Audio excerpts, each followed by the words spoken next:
ये आकाशवाणी गोरखपुर है। अब आप विकास राय से क्षेत्रीय समाचार सुनिए।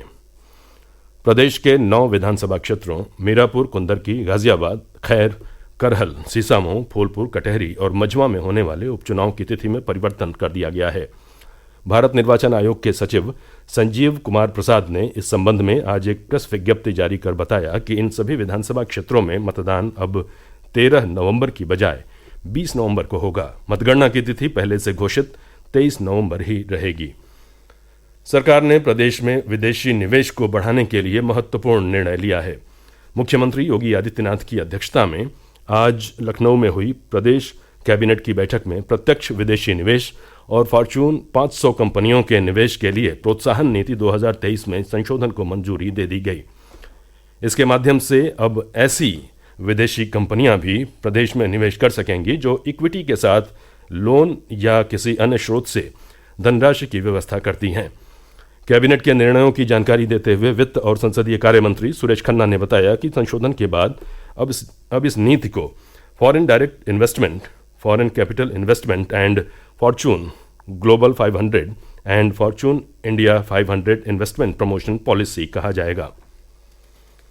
प्रदेश सरकार की कैबिनेट ने आज Uttar Pradesh retirement benefits rules 1961 में संशोधन के प्रस्ताव को भी मंजूरी दे दी है।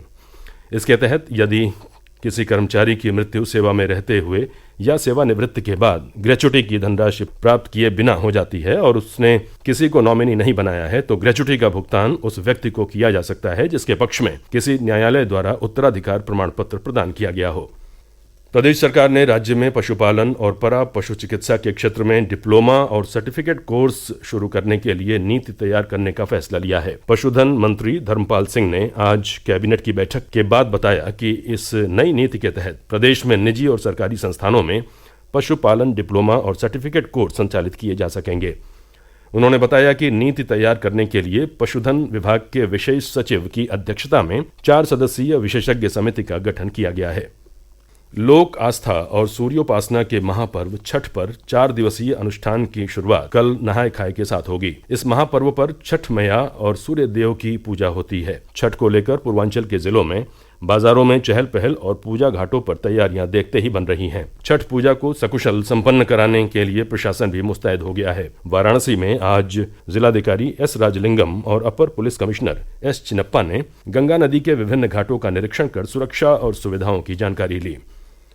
छठ पर्व के मद्देनजर यात्रियों की सुविधा और सुगम यात्रा के लिए भारतीय रेलवे देश के विभिन्न स्टेशनों के बीच 185 विशेष रेलगाड़ियों का संचालन कर रहा है। पूर्वोत्तर रेलवे के मुख्य जनसंपर्क अधिकारी पंकज कुमार सिंह ने बताया कि आज पूर्वोत्तर रेलवे के विभिन्न स्टेशनों से 36 विशेष गाड़ियां चलाई जा रही हैं।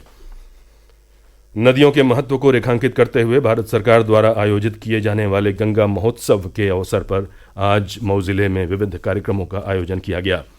जिला गंगा समिति और सामाजिक वानिकी प्रभाग मऊ के तत्वावधान में तमसा नदी के किनारे कार्यक्रमों की शुरुआत गंगा आरती से हुई। इस अवसर पर सांस्कृतिक मार्च, स्वच्छ नदी विषय पर पेंटिंग प्रतियोगिता और एक काव्य गोष्ठी का आयोजन किया गया।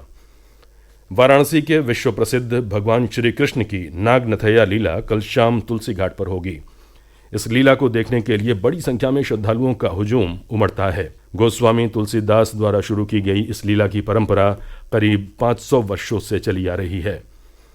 लखीमपुर जिले में स्थित दुधवा नेशनल पार्क इस बार 15 नवंबर से पहले 6 नवंबर को ही खोला जा रहा है। दुधवा नेशनल पार्क के उप निदेशक रंगाराजू टी ने बताया कि 6 नवंबर को पूजन के बाद सैलानियों के वाहनों को जंगल में प्रवेश दिया जाएगा। पहले दिन का प्रवेश निःशुल्क होगा। 14 वर्ष से कम उम्र के बालक बालिकाओं की 68वीं राष्ट्रीय विद्यालयीय कुश्ती प्रतियोगिता 16 से 20 नवंबर तक वीर बहादुर सिंह स्पोर्ट्स कॉलेज गोरखपुर में आयोजित होगी। इसमें देश के अलग अलग राज्यों से करीब 500 खिलाड़ी शामिल होंगे। मौसम के बदले मिजाज ने अब ठंड की आहट दे दी है। कल से शुरू धुंध और हल्के कोहरे का सिलसिला आज सुबह भी जारी रहा। मौसम विज्ञानियों के अनुसार आने वाले दिनों में शुष्क मौसम के कारण तापमान में गिरावट बनी रहेगी। आंचलिक मौसम विज्ञान केंद्र लखनऊ ने अनुमान जताया है कि कल सुबह पूर्वी उत्तर प्रदेश के जिलों में मध्यम से घना कोहरा छाने की संभावना है। समाचार समाप्त हुए। नमस्कार।